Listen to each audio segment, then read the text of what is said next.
আগামীকাল পহেলা কার্তিক, মহামতি ফকির লালন শাহের ১২৪তম তিরোধান দিবস। এ উপলক্ষে কুষ্টিয়া কুমারখালীর ছেউরিয়ায় লালন আখড়া বাড়িতে শুরু হচ্ছে ৫ দিনব্যাপী নানা অনুষ্ঠানের পাশাপাশি গ্রামীণ মেলা।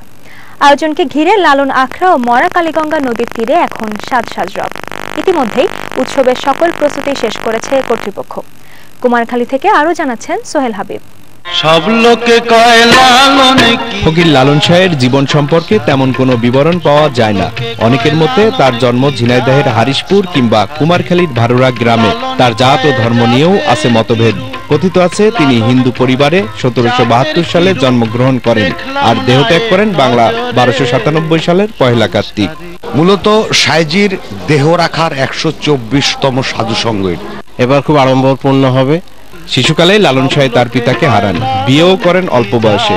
কোনো কাজে গ্রামের বাইরে থাকা অবস্থায় বসন্ত রোগে আক্রান্ত হলে তাকে ভাসিয়ে দেয়া হয় নদীতে। দৈবক্রমে বেঁচে যান তিনি। এ সময় তার পরিচয় হয় গুরু সিরাজ শাহের সঙ্গে। ফিরে এসে ধর্মীয় বিধিনিষেধের কারণে স্ত্রীর সঙ্গে মিল না হয় লালন ফিরে আসেন গুরুর কাছে। পরে ছেউরিয়ায় গড়ে তোলেন আখড়া এবং আমৃত্যু সেখানেই বাস করেন। ৫ দিনের লালন উৎসবে যোগ দিতে এরই মধ্যে দেশের নানা প্রান্ত থেকে বাউল তীর্থভূমি ছেউরিয়ার আখড়া বাড়িতে আসতে শুরু করেছেন গুরু সাধু, বাউল, ভক্ত সহ সর্বস্তরের মানুষ।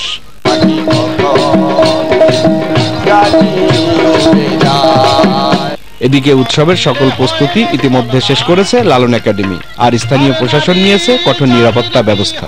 এই দিবস উদযাপনকে কেন্দ্র করে যে প্রস্তুতিমূলক ব্যবস্থাগুলো সেটা ইতিমধ্যে আমরা গ্রহণ করেছি। পর্যাপ্ত সংখ্যক পুলিশ সেখানে থাকবে এবং র্যাব থাকবে। সারা বাংলাদেশ থেকে এবং দেশের বাইরে থেকে যে সমস্ত লালন ভক্ত আসেন, অডিটোরিয়ামের নিচে অন্ততপক্ষে কয়েক হাজার বাউল সাধক তারা থাকতে পারেন। কুষ্টিয়ার কুমারখালীর ছেউরিয়ার এক গভীর জঙ্গলে ফকির লালন শাহ তার ভক্তদের নিয়ে যে আখড়া গড়ে তুলেছিলেন, এখন তা সারা বিশ্বের সকল ধর্ম, বর্ণ, জাতির মিলন মেলা।